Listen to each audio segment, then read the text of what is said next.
Alright, I had to put the rear end spreader on it to put the carrier back in, even though the carrier came out without the shims.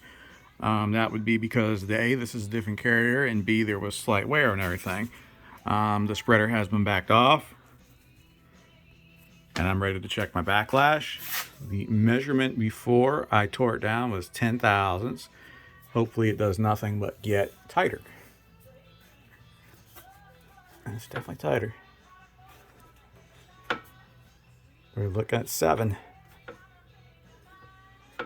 Yep, so we're 7 thousandths. That is really, really nice. That's almost ideal. This is a used factory gear set. I don't replace them unless there's a reason to. And axle bearings and everything are installed. Seals up front. Everything's good to go. Everything's marked. Unfortunately, I don't have axles for it right now, so I will have to abort mission, and it'll sit for a little while I do some other stuff.